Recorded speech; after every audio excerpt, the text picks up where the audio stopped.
The topics and opinions expressed in the following show are solely those of the hosts and their guests and not those of W4CY Radio, its employees, or affiliates. We make no recommendations or endorsements for radio show programs, services, or products mentioned on air or on our web. No liability, explicit or implied, shall be extended to W4CY Radio or its employees or affiliates. Any questions or comments should be directed to those show hosts. Thank you for choosing W4CY Radio.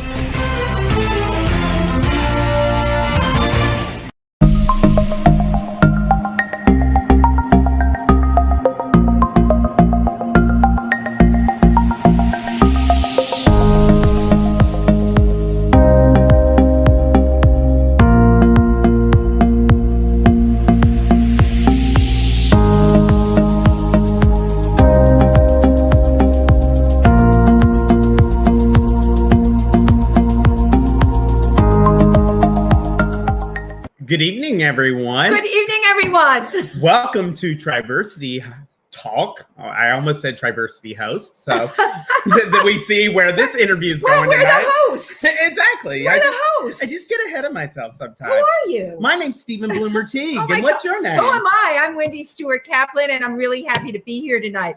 Oh my gosh, we have the best guest tonight. I'm very excited. Wendy has been telling me about this guest for a while, and I finally got to meet him today, and I'm very excited to talk to him. But before we introduce our guest tonight, we are live right now on Facebook and YouTube, whichever one you're choosing to watch. Welcome. If you haven't been to our YouTube page, we'll get you a link. But you can search Triversity Center. And if you could give us a subscribe, that would be great. And smash that like button on this video tonight. That will help us increase our audience. So we'd be so grateful to you. So you gave them all the instructions. I mean, I hope so. Oh, yes. Ask questions. Yes. Ask questions tonight. Yes. Ask questions because it goes into our live chat. And we want our live chat to be on fire. It's really been working well. And, you know, it keeps our guests engaged and it keeps us engaged. We need to be engaged, don't we, Stephen? I constantly need stimulation. Yeah, me too. It's vital. So without further ado, we'd like to bring to you Ike Avelli. Welcome, Ike. Oh, no. Oh, my goodness. Hi. Oh, my gosh. Look at you just all cleaning your teeth before you make your appearance. Well, lipstick. Yeah. A little lipstick. Okay, smile for us so we can make sure there's no lipstick. Okay, that's great. That was a snarl, but we'll take it. So I have to ask a question about your teeth because I was reading up on your book, and one of the things you said is that Alyssa Milano turned like 44, but her teeth turned 20. So how old are your teeth, Ike? Oh, mine are all there. Mine are all there. Alyssa Milano. Oh, lately they look like a set of urinals. Oh my goodness. Well, you're fabulous, Ike, and welcome to Triversity Talk. We're both really excited that you're here tonight. I mean, for those of you who have not met Ike before, he is the star producer and writer of the renowned show 50 Shades of Gay, which is going to be, I was so excited to read this, live at the Fringe Film Festival, right? The Rochester Fringe Festival. The Rochester Fringe Film Festival, and that's October? It's going to be, well, here's the best part, because no one knows this, it's just happened. So it was supposed to be 4 nights on demand, because obviously Rochester Fringe, they usually have audiences that come out about 100,000 within 12 days. So being with COVID, and they can't have that many people, obviously, in attendance, they are going to do it live or on demand. So I chose on demand. And instead of the 4 days, now my show is going to be broadcast for 12. Oh my gosh, that's so good. Cool. Good. I'm excited about that. So that's excited. And you have to let us know so we can tell everybody to tune in. You know, you mentioned COVID, right? How have you kept yourself out there during this whole thing? Because I met you at the extravaganza that I produced with Nick Lyon, January 24th, and you were performing all over. Everyone knows you. Being live is everything to you. Now, all of a sudden, you're on Zoom. Can you talk a little bit about that? Well, the first and the last time I seen you was in January.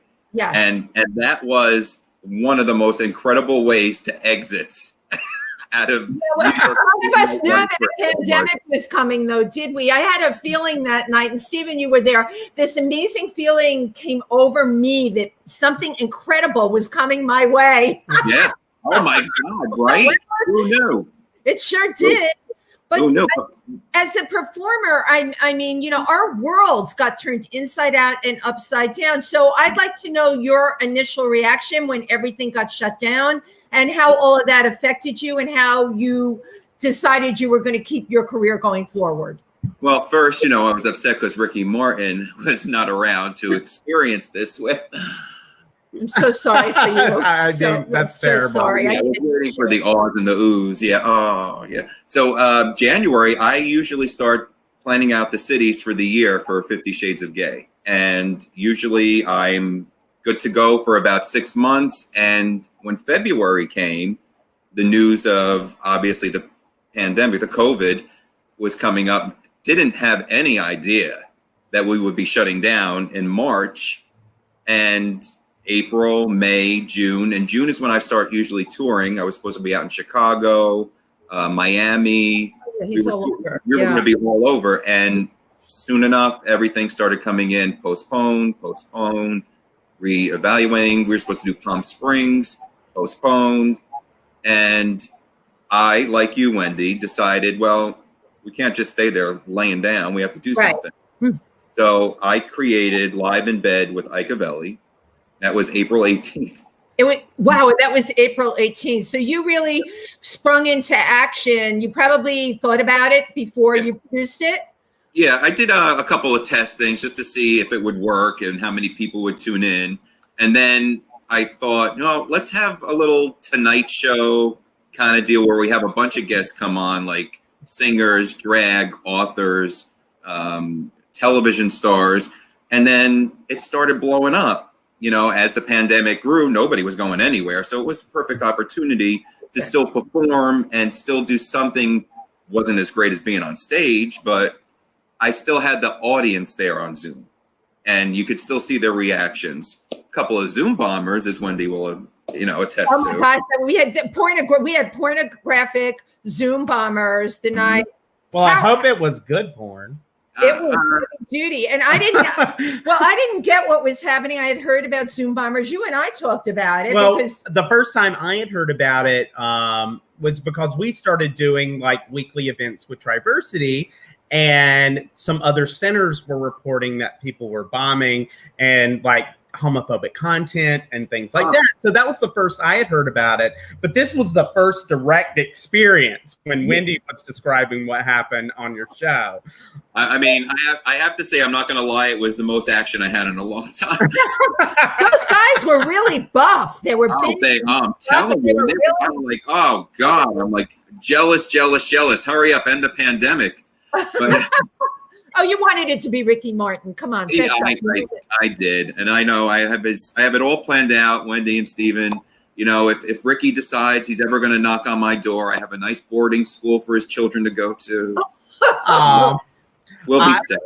I remember when I was a junior in high school, and me and my best friend at the time, who would later come out as well, surprisingly enough, surprise, went up to his room and listened to Livin' La Vida Loca, like over and over. And it was like, dreaming. Ike is going to have a heart attack over that. He's such a good musician. That was the only thing we were focused on. Are you kidding? Sure. That's the only thing? Of course. We were Wendy. Great then. Yeah, right. We don't believe that, do we, Ike? No. We don't believe that. One minute.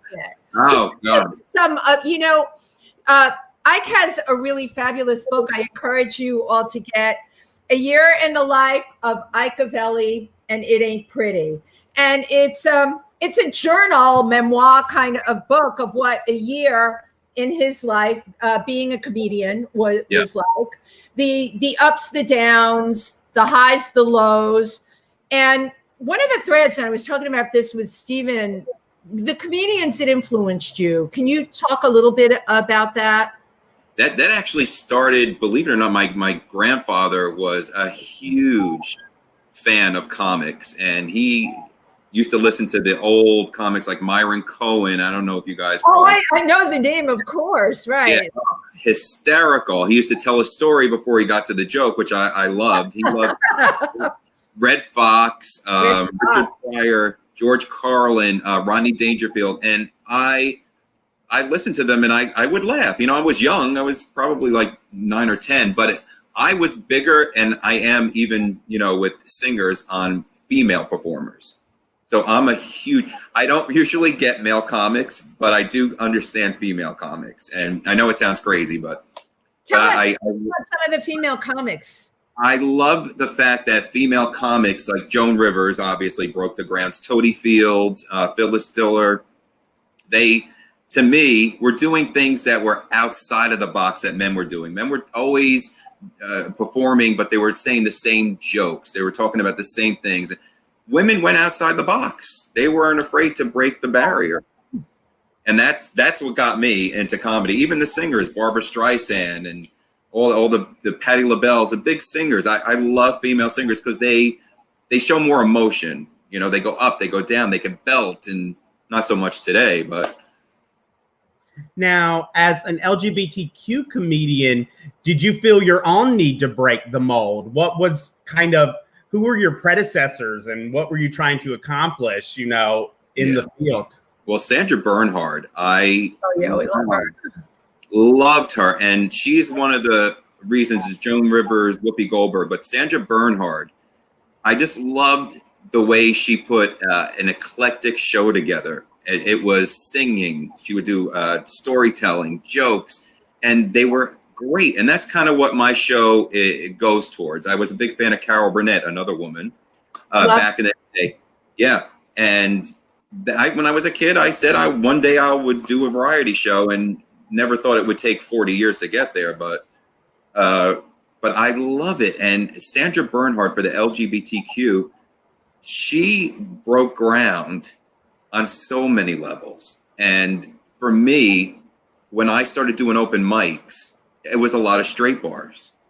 And I think, you know, when you go to open mics, they're basically 2-3 minutes, and it's just somebody up there telling a joke, and it could be good, it could be bad. When I made my first impression, I thought, you know what, I'm not going to do that. I wound up showing up my first open mic in a costume with 2 muscle men bringing me out. Gorgeous. And I was like, well, I'm a gay guy in a club with all straight people where there are no open mics in the LGBTQ community. There really aren't. And you have to either say, I'm either going to go in this and succeed, or I'm just going to go and tank. But it's interesting that you were fearlessly taking a risk like that, because as Stephen said, you know, you're an LGBTQ comedian, right? Or gay comedian. And prior to that, the history of it, did you know a group that was called Three Funny Gay White Males? No. Okay, so I'm going back like 20 years ago, right? And the person who was in that, his name was Mark Jeffy Cohn. We were actually in a film together. He was the first openly gay comedian I ever met. And he had 2 other Three Funny Gay White Males, right? And I always meant to ask you, did you know of them? Were they inspirational to you? Geez, you know, I'm so sad that I don't know who they are, but I'm going to have to look them up. We'll go do a Google. So what year was this when you decided to start doing stand-up? When I started going out to open mic was 2011. Okay. That's not so long ago. 9 years. It took me a while. It took me a while. Change. Well, yeah, but it's. I've done stand up. I do if I MC. I can't get up in a club anymore, and I've done stand up at the Duplex and at the comic strip, places like that. I feel like you're ripped raw, and your material can be so funny, but if you get that drunken, horrible audience, it is absolutely brutal, and it's like you're so alone up there. But you know what? I have to tell you though, Wendy, the one thing that I learned along the way, and I lived in Pennsylvania because we talked about this before. And it was getting to be a hassle because I was going from, there were really no open mics unless I went to Philly, because I lived in the Poconos. It was Albrightsville near Broadheadsville and Stroudsburg. But you live in a populated, at least, city in Milford, right? There's people in Milford. We're populated. Yeah, City might be populated. But we got a population. But not where I lived. It was this is the truth. We lived on a block and there were 3 houses, and my neighbor was Freddy Krueger and Michael Myers. That's great. The rest was woods. Yeah. It was literally no life there. There was no nightlife. There was no bars. It was, you stayed at home and that was it. So going back and forth from PA to New York to do 5 minutes of stand-up, it wasn't working for me. Of course. So then I treaded back to New Jersey, and that's where I wound up moving. But I forget where the hell I was even going with this. No, we were talking about your origins in stand-up, right? And you brought up Pennsylvania and having Freddy Krueger on one side and the other neighbor. But it was hard. With talking about Pennsylvania, Stephen and I were talking about, tell us about your experience with Rainbow Mountain here. So for people that don't know Rainbow Mountain, because people are tuning in from all over, Rainbow Mountain is the gay resort in Bushkill, New York, and it's really Stroudsburg, Pennsylvania. Yeah, it's really almost. Yeah. One town is famous next to me. You know, I'm from a borough, but it's a great place. Tell us your experience there. Well, honestly, it was the first place that I was able to frequent when I moved there, but it was like a 45-minute drive to get there. It was the only LGBTQ nightclub bar resort that you could go to, and that or Allentown to Stonewall, right? I believe that's what it was. And in Allentown, I've only been to Allentown once. It is Stonewall, right? I've never done any kind of club scene in Allentown, but Rainbow, on the other hand, I have been to numerous times. Rainbow was the first place we frequented, and it was a nice place to go to. I'm not going to lie. Had a great time there every time that I went, because where else am I going? Right. You know? So we would go there and we would have a good time. We made wonderful, wonderful friends. And then at one point they asked me to bartend there. Oh. And it was one of their Thursday nights. They had karaoke in the lower section of the place. And there were 2-3 people when I first started there. But by the time I left, there were about 30, 40 people on a Thursday night, which was insane for a work week. But after that, that's when I moved back. And when I moved back, I seem to have kind of lost connection with the people there. They kind of, after I moved to New York. So they went their way, I went mine. Unfortunately, you became a city slicker, and we just can't deal with that. That's right. I know. So I going through your book, there was a quote. Can I read? Is it okay for me to read a quote? Sure, yeah. Okay. Oh my God, why am I still fucking single? This is horrible. I'm going to be alone for the rest of my life. If one more person tells me you have to be happy with yourself before you find a man, I'm going to send them to Dexter with a pallet of shrink wrap. Could you discuss being gay and single and over 40? Like, could you discuss that from your perspective? Over 50. Ugh. Well, you know what? I just put you in the well, I'm just going to say, Wendy had mentioned you had come out at 44, and I was like, I did not think he was older than 44. There you go. I know the coming out thing was even crazy, because I grew up. You're really young, Stephen. You're in your early 30s. I'm 22. No, I'm 38. He's so young. He's like you're a baby, but not that you're a baby. But the thing is, when I grew up in the 70s, you could not even mention the word gay. You couldn't mention anything that was remotely close to being gay. So I took it from there that it's obviously not a good thing. So I dated women majority of my life, and I didn't come out until I was 43, which was 2010. That's finally came out. Yeah. Now, what led you to that point? Was there any particular moment, or just enough's enough? Well, I came out to my sister first, who is so open. And your sister's fabulous. yeah, she's amazing. Yep, so open, understanding, no judgment, and we took her to a gay bar, and she had a great time, and that's when I came out to her. My mom, that's a funny story, actually. My friend of 20 years called my mom up drunk one night at like 2, 3 in the morning, and he was like saying that he wanted to tell her something about himself. And she was like, well, please tell me. She was like, don't be afraid. He was like, well, I don't think you're going to like me if I tell you this. And she was like, I would never. She was like, please. She was, what's wrong? So he told her that she was gay, and she was like, oh my God. She was like, of course, I would never hate you. And then he proceeded to just hang up with her. And the next day, my mom calls me and says, I had a wonderful conversation with your friend, and he said he was gay. And is there anything you want to tell me? So I said very maturely, I said, well, I says, if I was gay, not saying that I am, how would you react? And she says, I hear it's all the rage. So your mother is amazing. Very chic. I love it. That's great. Right. That's great. And then you knew you had her total support. Yeah. Oh, yeah. She was more upset that I was more upset with myself, because you don't know. I mean, the older generation too, like my grandparents, they already passed. I'm sure they would have been fine with it, but Italy, older, I don't know. I to this day, I'm sad that I don't know. It's a reality, But having to wait really bugged me, because I lost out on so many experiences. So it's really interesting how supportive your mom is. Unbelievably supportive. She's in every audience, whether you're on Zoom or wherever you are. Your sister too, yeah. But you have a very close relationship with your mom, and you talk about in your book about your mom dating. Oh, more than me.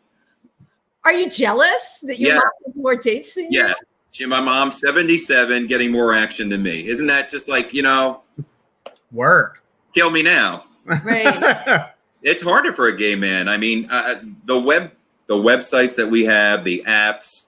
I mean, we have Grindr, you got Scruff, and every single guy on that app is on that app. And it's the pickings are slim. And now that the nightclubs are closed, where am I going? The library? Who's reading a book in there, right? Right. Who you going to meet there? So one of the things Stephen and I have discussed, and I wanted to bring this up to you, is because you're talking about the dating apps and everything, and we're talking about being gay and of a certain age, how the way a person perceives their body in the gay community affects how people relate to them. There's so much pressure put on people with body type and age in the gay community. Oh, yeah. How do you deal with that, Ike? For me, when I was younger, the 20s and the 30s, it was nothing. My metabolism was through the roof. I worked out.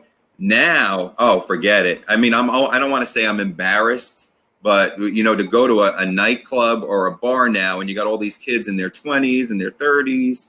No offense, Stephen, you're in shape. I can't stand you, but girl, if I stand up, you will regret that. Stephen was working out today when I called. It's like I'm exercising. Yeah, it's rough. You really can't. For me, I would have to get back in shape, because it's a look. You have to look a certain way, and you have to act a certain way. And it's hard for when you hit a certain age. If you don't fit that persona or that look, get a drink and go home. But I mean, it's a lot of pressure. I mean, one of the things I've been very fortunate not to have to use any apps post the manhunt days, because that's where I met my beloved. You did. But, you know, remembering like growing up with gay.com and all that stuff and no fats and femmes. I mean, this was something you'd see all the time. And, you know, as someone who could be both fat and femme, I would be like, wow, this is really hurtful. Now, at the time, I just started lying and saying I'm masked and all this nonsense, which you can get away with until you hear me talk. But, I mean, just now I'd be like, go F yourself. Right. Right. Amen. But it is really hurtful. And the thing, and this is an unsolvable thing to me. I talk about this with Timothy, who's a member of Triversity and one of my closest friends. You know, all of these apps, these guys are all on there over 50, and they're all talking about they're lonely, they're this, they're that. But and nobody seems to like be coming together with anyone. You know, there's texting, there's before COVID, you know, a one night or whatever, maybe not even that, but there's so many people lonely looking for other people, and it's not happening. Why is this? Why does everybody, do you think because there's too much candy available for people out there? They're like, I'll move on down the line. Well, the thing is people are looking in the wrong places too. Now, a lot of the people say, just for myself, if I think I'm going to find love in a nightclub or a bar, I'm sadly mistaken, because they're there obviously to drink, hook up, and that's it. And if you think you're going to find love there, you're absolutely wrong. I mean, for me, I think finding at this age, I find a lot of younger men hit me up, which I'm missing a lot on the different apps now. It seems like the younger are looking for the older are looking for the younger, which is fine as long as they're mature. Yes. You know, I'm not here to say, you know, I'm Mr. Howell from Gilligan's Island and you're lovely. You know, no. But it's hard. There's nowhere to meet and everything is closed. So where do you go? Where do you go? I'm not kidding you. On Zoom, I've had people in the Zoom audiences hit me up after. Yeah. I believe it. I'm performing on Zoom, and then like they find you on Facebook. That's hilarious to me. Yeah, this is now this virtual world. Mm-hmm. I don't know how it's going to affect everything. Again, I get post-COVID. You know, when we get to that point, I mean, hopefully people will come together more. Maybe not be waiting for the next piece of eye candy that comes around the corner. Maybe look for someone that's got, you know, soul and dimension that might not be 20 or 30 or even 40, you know? I would hope that would be the case. But, you know, once those doors open, things are going to go back to the way they were. I mean, people I'm sure right now are taking precautions as they should be, especially when it comes to the gay nightlife being closed and Grindr and Grindr. It's like I said before, it's like Grindr. I used to get excited when someone was 20 feet away. Now there's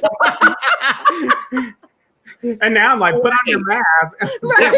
Yeah, you better have your mask on, and you better not be your thong. Yeah. It's hard. It's I don't know. For me, I find that now at 54, comedy is my relationship because it doesn't let me down. Oh, I love that. Oh my gosh, you have to make t-shirts that say that. Yeah. Absolutely. Comedy doesn't let me down. But also, don't you find that you're developing very deep friendships at this stage with people, and that in many ways that'll take priority, you know? It's like having friends that love and support you. Just you and I meeting in January alone. I mean, Nick invited me. Who would have thought that we would be here today? You doing the pandemic cooking, which again, like, where the hell did that come from? It's like, you know, my world got rocked March 12th. They shut the city down. And, you know, like you, I was like, oh my God, they just took away my entire career. And then I don't have any fallback. I've only ever earned my money from modeling and entertainment. So it's, what the heck am I going to do? But, you know, for many of us, I mean, Stephen took our organization online so brilliantly. He produces this huge talent show. And it's going to be on Zoom and it's going to be on Facebook Live. And I said to him, how are you going to do that? And who are you going to, I could not wrap my head around it. Well, it was a tremendous success. Yeah, that's great. And you know what? People love that. Not only are they being entertained, but you're also giving an avenue to performers who are struggling to get their art out there again. You know, their art is really stifled right now. Absolutely. It's sad. And it was a way to pay them, you know, because that was the thing. We raised money and it was to give to the performers who, yes. I mean, you know, a lot of performers have day jobs, which is very nice, but some of these people are professional performers whose world got completely rocked, as y'all know. But on this subject, I mean, how do you make people laugh when the world's falling apart, when everything's terrible, or at least it seems terrible? You know, I tried to go to the way. A lot of people come up to me after a show. If somebody lost a sister or a family member, and they come up to me and say, you know, thank you, this is the first time I laughed. Or you have to treat it the same exact way. You walk carefully on some of the jokes that you're going to use. But I just try to think of things, even with the pandemic, that are funny. Like, for instance, my boyfriend said to me, I don't even know if I should say this here. Say it. Please say it. Please. Say it. He said that during this pandemic, he learned that my mouth is like a Hoover vacuum because I've sucked everything out of the refrigerator. Yeah. And that is true. Yep. Ties it to body image. No way. And then we're back to the body image. I mean, what do you say to that? Thank you. Right.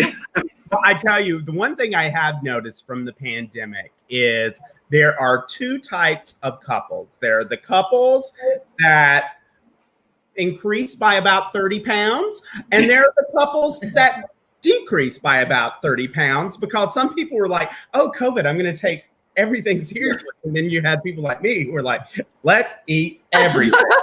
Oh, Stephen, let me tell you, if I went to Five Guys restaurant now, gaining all this weight, they would see me coming. They'd have to hire 5 more guys. Oh my God. I've gained 20 pounds. I'm not going to lie. I gained 20 pounds.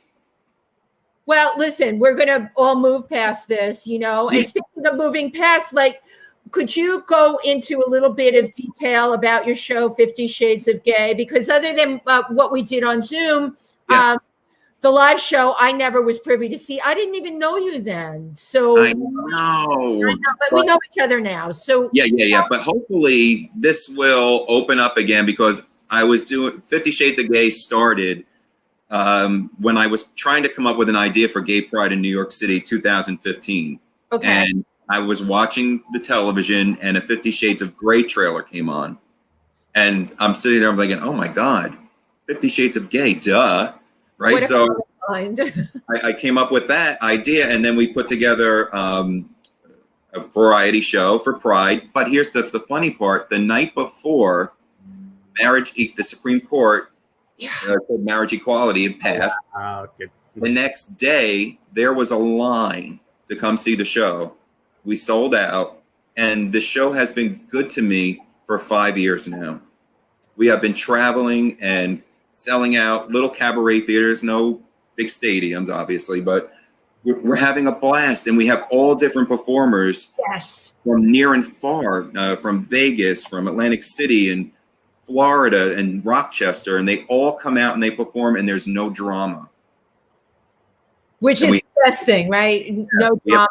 And interestingly enough, when I produced the show on Zoom, I'm like, who are these people? How does he know these people? You know, I'm like so entrenched in New York. And then I find out this one's from Rochester and this one's from here. And you had your friend Ant on from Australia. It's like our world now has become, our world has shrank. Yeah. Really. And how amazing. We're able to now develop relationships. Gio Michaels, I met through you. So incredible. Oh, what a performer. But there have been so many that I would have never even known about, right? Because we all live in our own little worlds, unless this pandemic happened and unless these shows happened on Zoom. So, you know, we all did a good job with it. You're right. It's a blessing in disguise, really. We're meeting people that we didn't think we would get to meet. Like, I'm meeting stars that I looked up to in the past they're so accessible now. I think to myself, my God, if this pandemic happened in the 70s or the 80s, we didn't even have social media. What would we have done? Absolutely. Yeah. So you're right. We have to be grateful for what we have here. I mean, it is definitely a silver lining. I mean, it demanded that we learn how to use things that are new and connect in different ways. And I mean, so yeah, I mean, you know, bad can come with a little bit of good, at least. Right. If you're open to it, if you're an open-minded person, and obviously the four of us are. So I have a question. Oh, you know where I'm going to go with this. Before I get to, we have audience questions, which is great. But I have to ask you a question that you always ask your guests on your show. You know this is coming. Who's the worst drag performer you ever had to work with? Let me think about that. Holly Day is her name. I met Holly Day back in 2013. It was at a award ceremony. We were both presenting, and what an attitude. I mean, literally, I'm like, really? Come on. And I, from there on, I was like, ugh, never again. I won't go visit. It just takes one impression from me, and that's it. And that's it. And then you're done. I have never heard of her. Have you? I have never heard of her either. So there you go. And that might be why. Yes. Miserable thing that she is. If you're gonna be a diva, you have to like get to that point in your career. You can't just I mean, all right. If it was RuPaul, I could say, okay, yeah, hard day. RuPaul would get a pass for sure.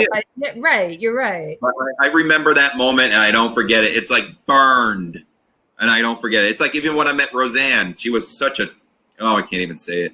I can't even imagine. Oh, wow, she was so nasty. Oh, it's good. It's cathartic for us to all be here tonight and hear this, right? Because I'm not 100% about forgiveness. I think all of us, if we meet someone and they treat us bad, don't forget it. You know, just. I am all love and light. I'm just gonna say love and light until you cross. You're perfect together. Right? You're perfect together. Right, exactly. We balance each other out. Do you want to take some questions? Yes. Let's see what we got. They're scrolling along here. I saw Simone had a question. Oh my gosh, we got a lot. Got a lot of people on here tonight. Oh wait. Okay. I skipped it. Where is it? Oh, so going back to kind of our LGBTQ comedians that paved the way, Simone Krause asked, what did you think of Ellen as a stand-up comic before her TV show and her daily program? Well, first, I love Simone. Love her. I love her more than Ellen. I seen Ellen perform, and she was hysterical. She's still a funny comedian. I think she's still on point. She's great. I'm trying to think. There was another LGBTQ comedian that I saw that was so funny. I'm trying to remember outside of Ellen. Paula Poundstone. Oh my God, I love Paula Poundstone. Are you familiar with her? I am familiar with her. She's doing a lot of writing now. Yeah. She was so brilliant in her delivery, and I love her too. Another woman. Right. All right. What about Kathy, Najimy, and Mo? The Kathy and Mo show. Kathy and Najimy is brilliant. Wasn't that great? Yeah. Oh my, we're coming up with all these gay comedians. You see, we are brainstorming now. But that was the Wendy and Mo, the show. Oh, that was brilliant. Right. It was the Kathy and Mo show, and that they did funny comedy. Yeah, it was, and then she went on to do my Big Fat Greek Wedding. Kathy Najimy. Yeah. No, she did Sister Act. Yeah. What else did she do? She's done so much. Tons of stuff. Yeah. Hocus Pocus is probably. Hocus Pocus was hilarious, right? Oh, Bette Midler. Oh, I just have to say, I mean, this isn't really related to Kathy Najimy, but they're going to do a remake of Death Becomes Her with Anne Hathaway as Madeline Ashton, and Goldie Hawn's daughter. What's her name? Oh, Kate Hudson. Kate Hudson as Goldie Hawn's character. What do you think about that? I don't know. That to me is like the best movie ever. It is. I mean, it was the best movie ever. And Um, how are they going to fill the shoes? Of, I don't know. I don't know how I feel about that. When maybe I'll be wrong. I'm kind of excited, You're about excited? it. I mean, Bruce Willis was absolutely terrible in it, but I mean, it was freaking perfect. I mean, but the line, I can never quote it right, but it's like, It's okay. Go for it. Ernest, do you know what they do to aging, bald, overweight Republicans in prison? Because it's not pretty. Meryl Streep is honestly at comedy. She is incredible, and she stole that movie to me. Oh, Some of yeah, the lines. absolutely. A flaccid. Wow. Flaccid. Which I have screamed out plenty of times in that very scene. That is one of the most quotable movies in the world. Flaccid. It really is. It's what you could think of so many different. I could see right through you. On guard. Oh yes. Well, completely memorized. That's amazing. Yeah. Well, a movie that's really funny and has great writing and really great actors in it. You remember what they say. Oh, absolutely. You know, Yeah. and that's just a classic. Yeah, totally. So, Ike, when you wrote your book, it was what, 2000? I'm going to hold it up again. Yeah, hold it up right side up. But I wouldn't be me if I held it up right side up. The person who we had, Elizabeth Geitz, who's amazing, was on last week. I totally flubbed the name of her book, but she forgave me. She's a reverend, but she forgave me. But I'm just all right. So here we go. There, is it on camera? There you go. There you go, Ike. There's your book. Where can people get your book? They could get it on Amazon right now. If you go to my website, ikeavelli.net, there's a link for it right at the top. Right now, you got to let everybody know, Wendy, it's a read that can be done in 2 hours. No, but that, you know what? Ike had told me that, and this is not true, and I will tell you why.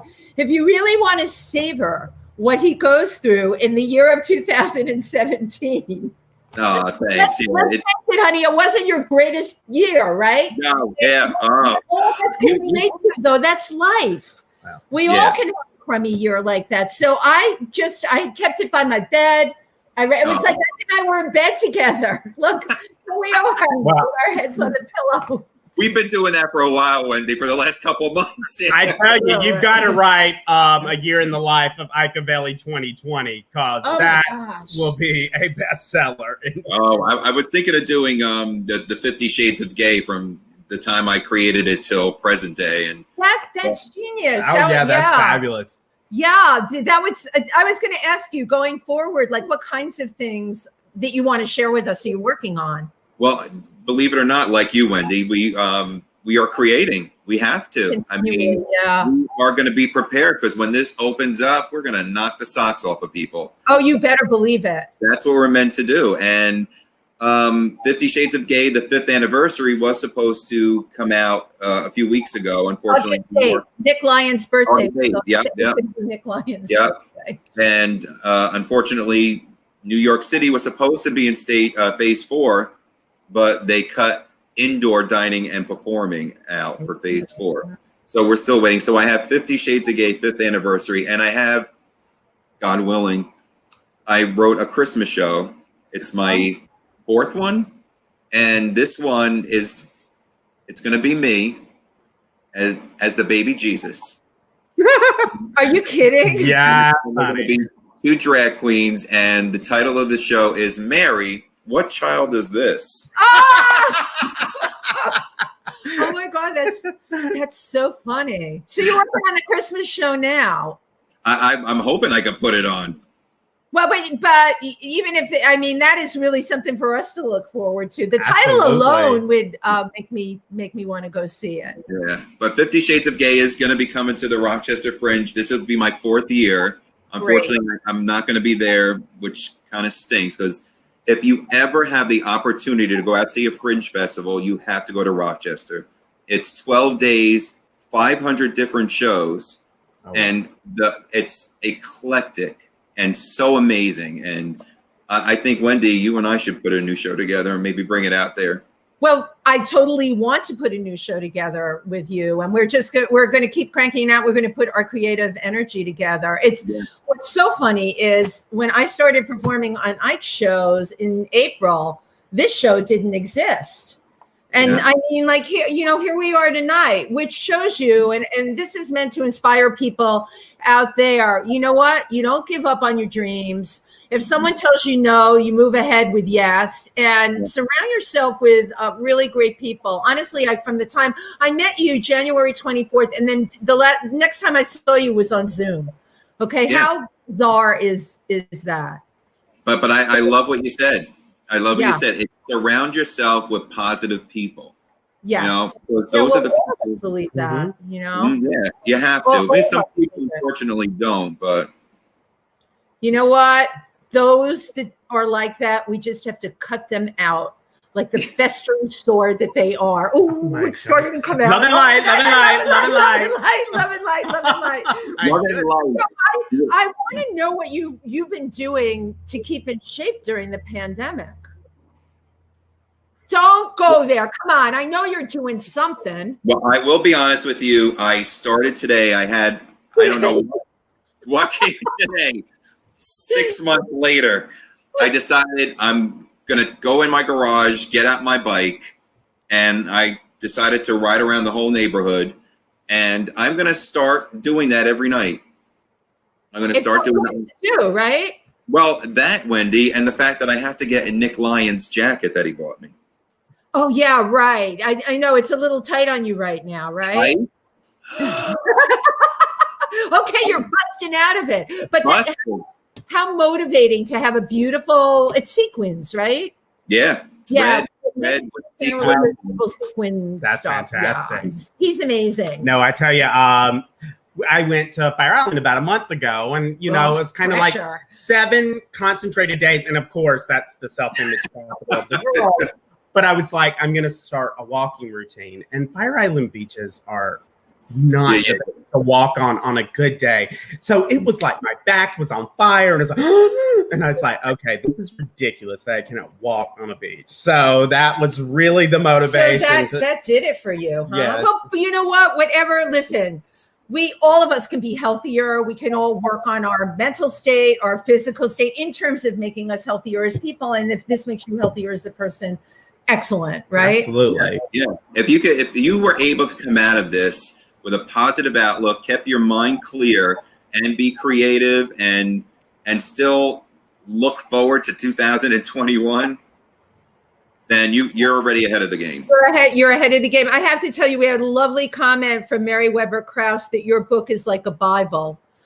No. Messed that up too. She messed it up because, Wendy, we won't say you'll have to Google to figure out the joke, but when Wendy held up your book upside down, Mary said, Wendy, the book is not a Bible, which is a political reference. We won't say what kind of reference or to whom, but I got it. I totally got it. Oh yeah, Mary, that was funny. Well, you can let Mary know that I do say Jesus a couple of times in here. So he does say Jesus a couple of times in there. What is you refer in your book about the Book of Ike? What is that? Was that based on the Book of Mormon? Can you talk about that? That's another thing that came up. I needed another show, and the Book of Mormon popped in my head. So I did a show that was kind of a religious parody. So I did a couple of video sketches. I had Robin Camille, God rest her soul. God bless her. She was an amazing comedian and our friend. Yeah. Oh God. And Vicky Villaness, an amazing drag performer. She's great. Yeah. She was in the show. So we just did a lot of songs and stuff that related to a religious parody. So we did like Living on a Prayer by Bon Jovi, and the audience members came up and they had some fun lip syncing and. Oh, cool! So you involved your audience as you always do. Oh God, yeah. You have to, and I have 2 great sponsors that make that happen too. So I have Uber Lube, which I think Wendy you got yours. Tell everybody how amazing Uberlube is. I actually won it because I answered a question correct on one of your shows on Zoom, and I won my own personal travel size of Uberlube. Yes, and it smells really good, and in the hair. Use it for lube. You can put it in your hair. Yes, really wonderful conditioner, and you could put it in yours. It would make it look like all slick and wet. Is this like listed in its purposes, or did you just? Yes. I interpreted it. Yes. Interpretation. I think I have the thing. Yeah, show the product. Big name salon. I don't. Oh wait, maybe I do. Hold. Come on, we know you have it in a drawer somewhere. I just couldn't imagine having a thing of blue. Let's put this in my hair. It does because it smells good, and it's a gel. Yeah, that's the product. Uberlube, everybody. Uberlube, and yes, it says here. Let's see. I swear it said something about hair. Did it really? Wait a minute! Don't make me embarrassed. Oh, Joanne Mazzaroli on here says, I use it in my hair. Oh, Joanne. Yes. Joanne, you have a testimonial in the audience right here, right now. Joanne, I'm not the only one. That's so great. Okay. Salon use Uberlube to finish hair and add sheen, seal in moisture, and the frizz from Uberlube. Holy cow. There you go. And speaking of Joanne, I also have another sponsor, E. Martin Davidoff, attorney at law. Amazing tax attorney. That's great. And that they actually help. And because of them, I'm able to give out stuff to the audience when they come up and participate. So, oh my gosh, that's so cool. So, Ike, is there any little secret you want to share with us here tonight on Triversity Talk? Well, just that little secret I told you earlier about my show being on for 12 days instead of 4 now. Okay, that's cool. Big. And yeah, that's totally huge. And I have a couple more Joanne Mazzaroli, yes, she's excited. I use it in my hair. Now, Mary Weber Krause wants me to tell you that we used Uberlube on my pandemic cooking with Wendy when I shot with her and Simone in New Jersey. We went on location. Was that outside when you were cooking, right? Well, I didn't cook with it, but I did a little promo for it because you had given it to me. And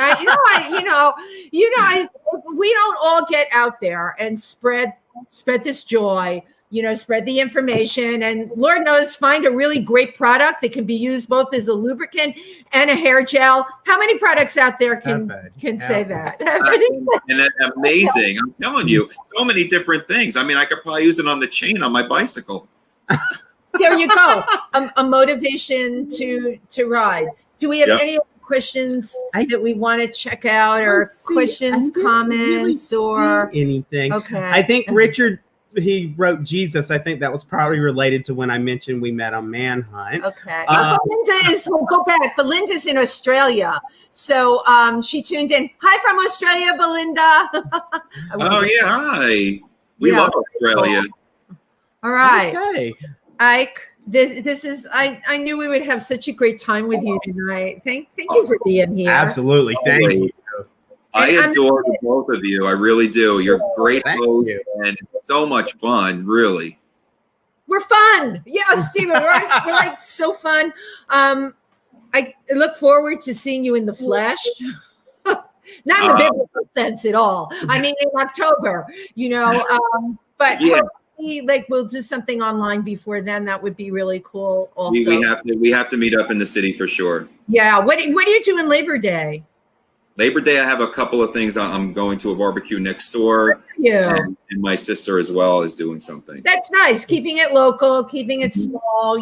That's this is hard for me. I'm a big party girl. I give big parties, and I'm now seeing like 5 and 6 people at a time. Whoa. But it's what the thing is, you and I and Stephen too, you're probably used to mingling and seeing people all the time. So now it's all the time.